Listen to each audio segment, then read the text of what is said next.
Holy crap. Welcome to what is the first of hopefully many lighting breakdowns. This is from a commercial that I DP'd for a company called Melco, written and directed by my buddy Rahul Chakraborty.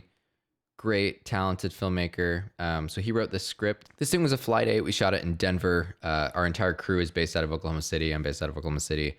So we had to fly with all of it, which means we were automatically sort of limited in what we could bring. We still had, I think, like 2 SUVs worth of gear, but you know, it's still, when you're shooting a international commercial, like it doesn't feel like a ton of gear once you get on set. So, drinking a little Apothic Cab. I was introduced to this wine by my buddy Elisha Brodsky. We are not talking about wine. Anyway, so we're in DaVinci Resolve here. Got a couple frames from the final film. My buddy Rahul graded all of this stuff. We had started with a base LUT on set, 4 different base LUTs that we used as for each era that we went through. And a couple of the images were pushed like a little too far, in my opinion. Neither here nor there, but we've got them loaded up into DaVinci Resolve here, and we're just going to go through a couple of the frames and talk about where the lights were. That was the longest intro ever. Deal with it. The film opens up with this establishing shot, and it was a dolly shot in this super empty warehouse, and we had to like move all these pallets out. This is just a 300X, like just over top of here with a lantern.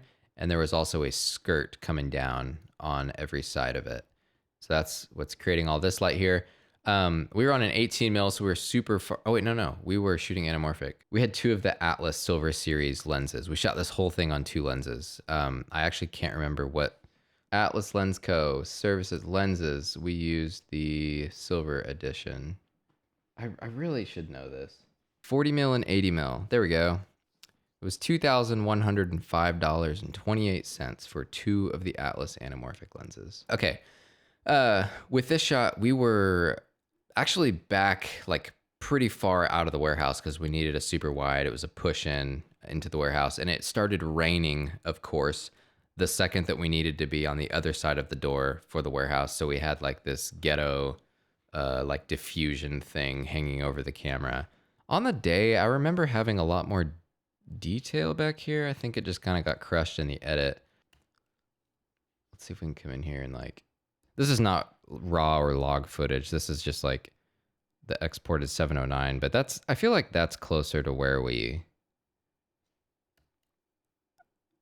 I feel like that's closer to where we were on the day and not like fully blacked out like that. But anyway, we had kind of dreamed up this overhead rig where we would mount, I think it was like combo stands and then like C-stand arms. We just didn't have enough gear with us to actually like pull off what we wanted to do, to have that light just directly overhead, because there was nothing to rig off of, except there was something to rig off of, and it was these rafters that were probably like 14 feet up in the air or something like that.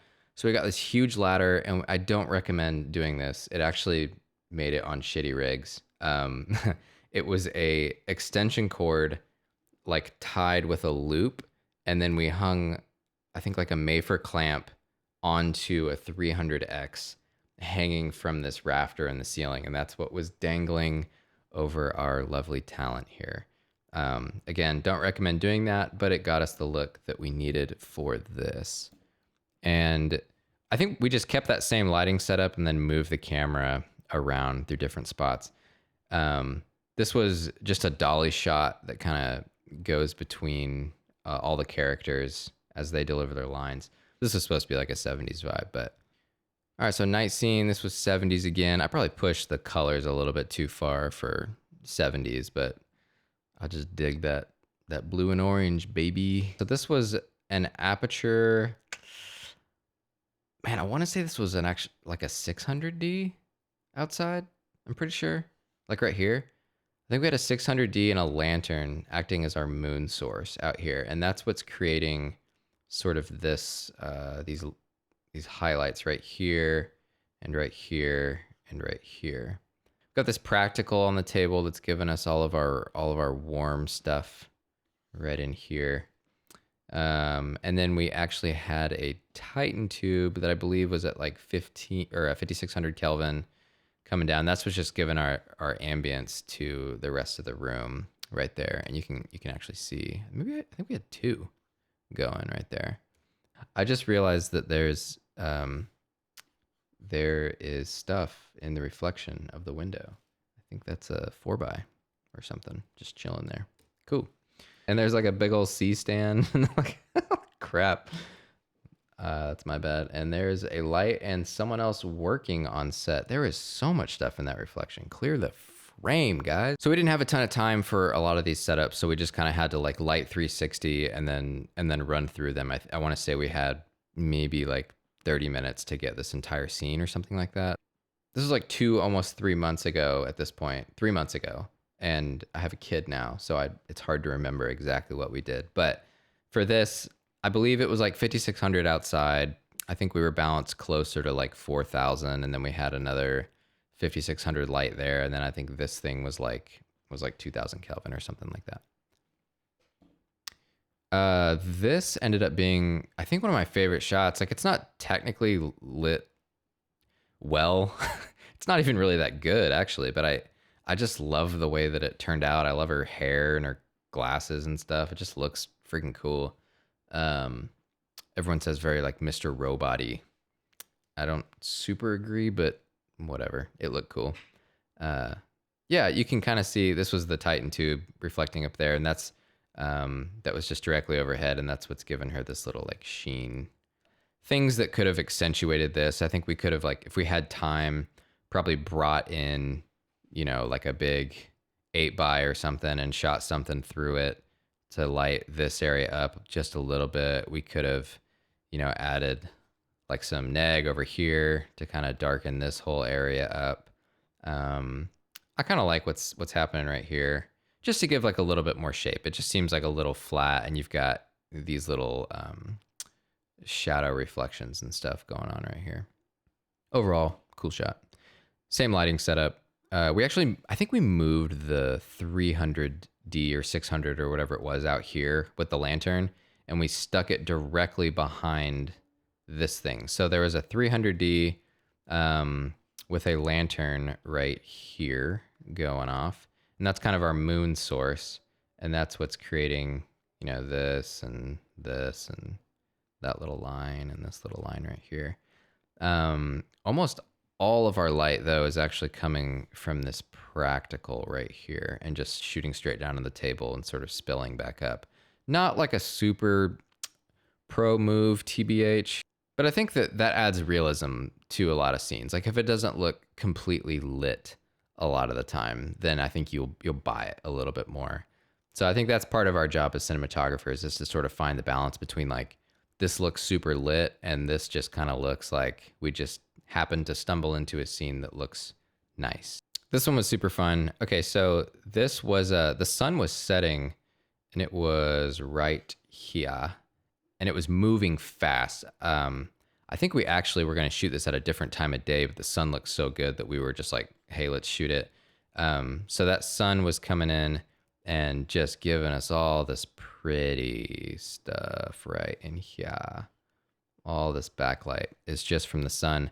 But what happened was that made literally all of these people just black. Like, there was no detail at all on anybody because that sun was so bright. And so we ended up adding a 600D over here, just pointing straight into the ceiling. It had white, like standard commercial ceilings. And then I believe we added another one right here, and that was just blasting up into the ceiling. You know what? I take that back. You know what we did? We took a 600 over here and threw it through an 8x for this stuff, and then this we threw into the ceiling because there was you can kind of see it right here. That's the ceiling reflection. There was a giant reflection for whatever reason that over here from this light, like almost no matter where we pointed it. Most of that is literally just relying on the sun, the natural sun outside. Oh, fun story. There was a guy that came and parked his vehicle right, I don't know. Do the vehicles have tails? Right here, it was a truck. That's what it was. And we had like, we were like, okay, we got to get this shot. It's perfect lighting. Let's go, go, go. And this dude parks his vehicle right here. And we go out and ask him, like, hey, can you move your truck? Completely got cussed out. That's neither here nor there. It's not even part of the lighting. But that's what you deal with as filmmakers 90% of the time, is like variables that are totally outside of your control. And you just kind of have to like wait around. So you got, you know, I don't know, like 10 people waiting around on set plus actors to just shoot this thing. And we're all waiting on this guy who's not even part of our crew, who's just worked for some other company, to take his sweet time to move his vehicle because he darn well felt like sitting there in our shot. Anyway. So this one was just sunshine, loads of beautiful sunshine creating flares. Let's go. Cinema. And as a result, this was all completely black. So I believe that we took a 600D aperture, what's up, into an 8x over here just to light up some of this area. And this guy went here, and then they went, and then they tackled this guy. Okay, this one took a while for whatever reason. It was like it was just a very weird angle. It was a very small and long room, and we wanted to shoot it straight on originally, but framework, we're trying to go in a corner just a little bit to give it a little bit more depth.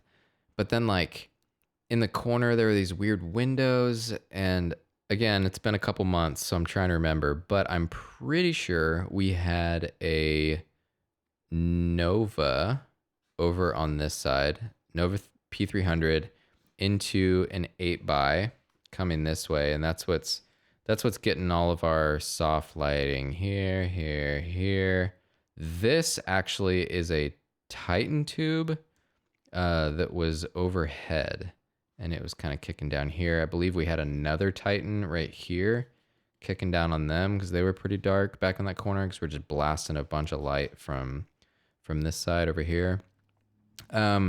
This pretty situation over against the wall, this little arc thing, was a 600D coming in from out here. It was actually like a snowy, cloudy, gross day, but we wanted to make it look bright and happy. So this was like way, way up high on a C-stand pointing down. I think we had the F10 Fresnel on there getting this little kick. We actually had two of them out there, and the other one was pointed, like one was pointed this way and the other one was pointed more kind of like downward. And that's really what's kicking like this stuff and like this guy here and like this shoulder and different things like that. Man, I want to say we had a 300X camera left pointing into a white wall to get just some of this like ambience here to lift this whole situation. Maybe we did, maybe we didn't. Again, if you haven't seen the commercial, check out the commercial on Melco's YouTube channel. Just type in like Melco 50th anniversary, and it's the one that has the Polaroid as the main frame there. This was the same thing, same setup, except I believe we moved the 8x in. I mean, this thing was like, it is on this frame right here. Like it is right there up against this guy. And we just had a Nova pumping light into this guy right here. We still kept that, 600D pointing in from the window from outside and all that stuff. Fun fact, this is actually the CEO of the company patting our actor who is acting as the CEO of the company on the back. So that's a fun little Easter egg there.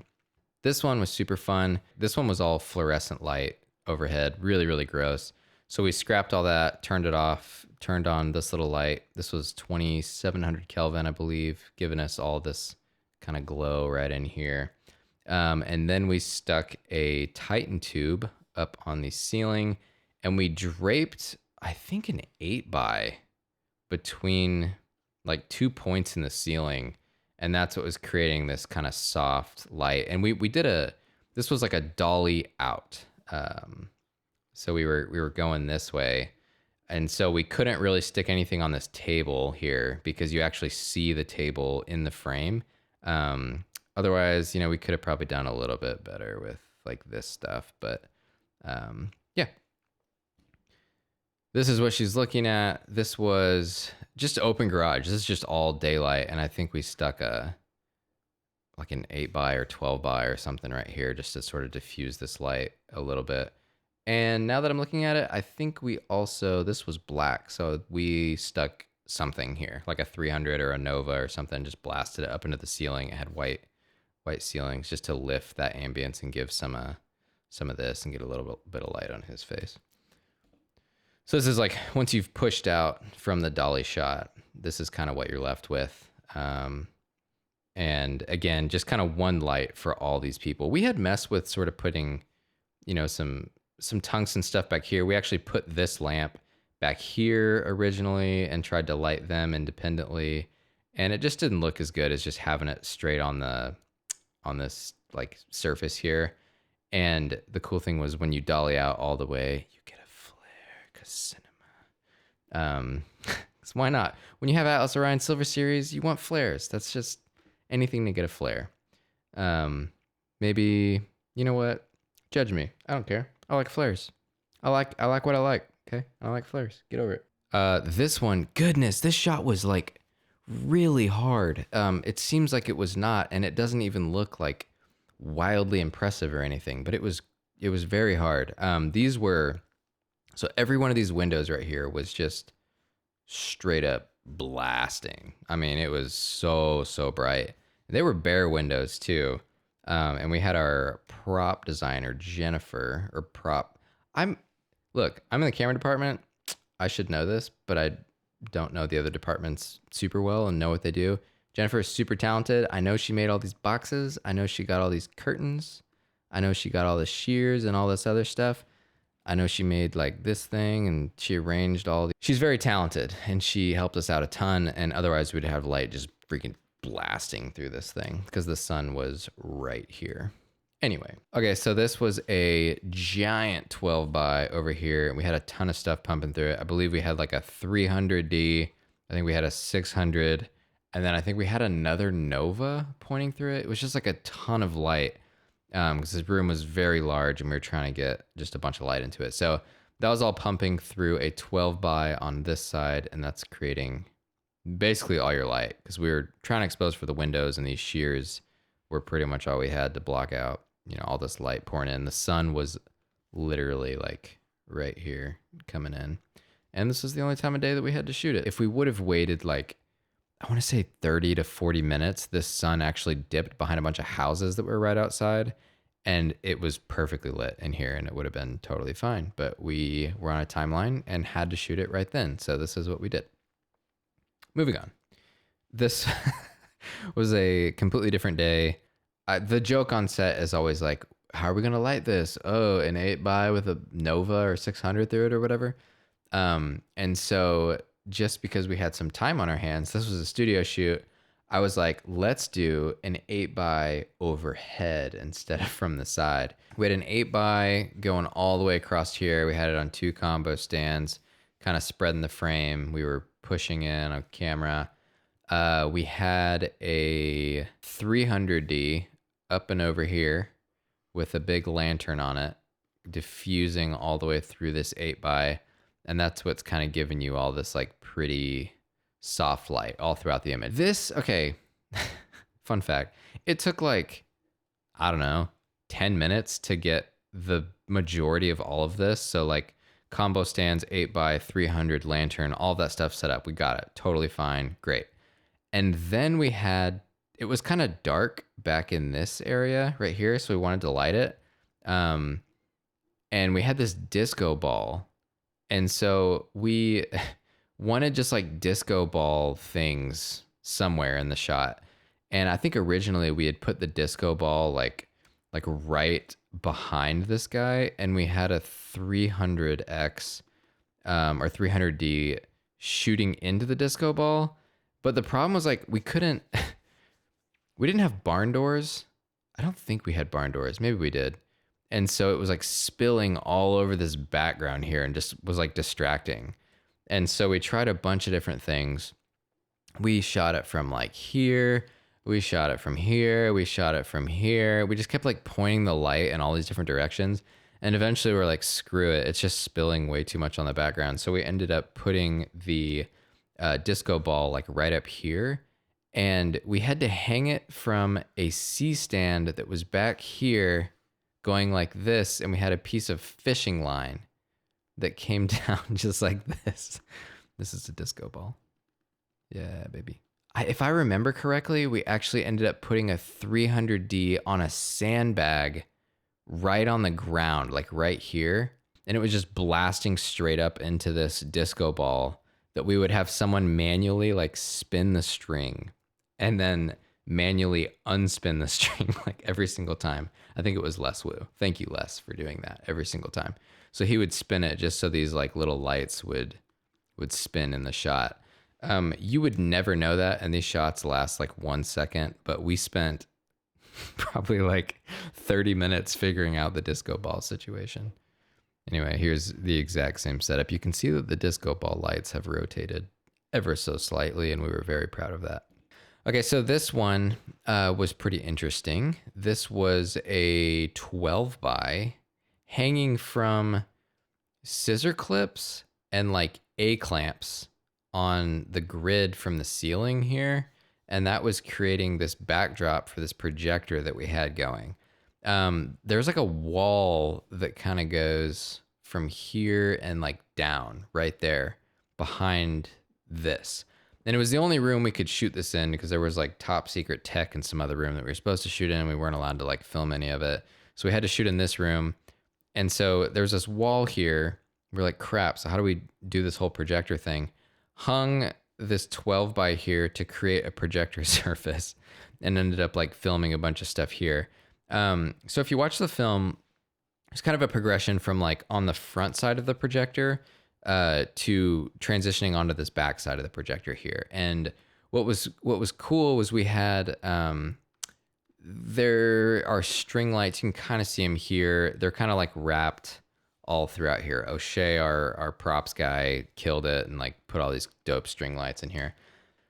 So right here in this middle, we actually had 2 Titans facing up into the ceiling. And that's what was kind of creating a lot of this ambience that you're seeing here on these people. But we had to have it to where the focus for this shot was actually on the projector originally and like what you're seeing on the screen before we sort of introduce these characters. So I built in like an animation in the Astera app, and we had to time it out so that right when the logo came up, we would press play on the animation and the lights here from these Asteras would sort of fade up. And that's what we ended up doing. So in the final film, if you watch it, we're kind of like pulling backwards and the lights come up. And it's very subtle, but it took a while to like think of how to actually get it. I think we had tried like, we put the string lights on a dimmer originally, and that didn't work very well because it was just hard to like get the ramping to be just right. And so we ended up just programming the Asteras to do what we needed them to do. So that was a fun shot.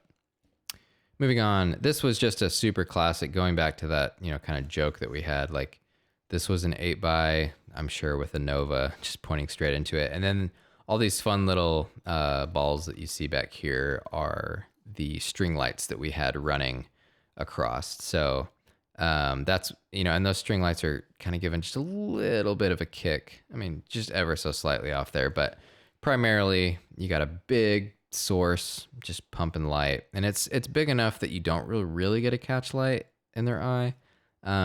This is my favorite look. If you watch like any of my stuff, this is like, my stuff is just saturated with like a giant key into an 8 by really close to people. I mean, this is probably like 3 feet away from this dude, just outside of frame. So we just did this a bunch. Same setup here. This is the CEO, one of the ending shots, talking about the employees, bringing it full circle. So there you go. That wraps it up. Don't forget to like and subscribe, or literally any of the things that would lead to some kind of like monetary gain in my life. And I'm totally not ashamed to say that because I have a 5-month-old now and I'm trying to pay them bills. You know what I mean? So I'm out here hustling. I regret that. I really do. I don't really have anything else to talk about, but listen, my wife and daughter are in bed right now, and this is the only time that I can actually film this stuff. because there's just like chaos that happens throughout the day, or I'm holding a baby, or making food for my family. So I kind of just want to keep hanging out with you. It's only 10. I'm usually up to like 1, just cranking, grinding. You know what I mean? I'm going to go.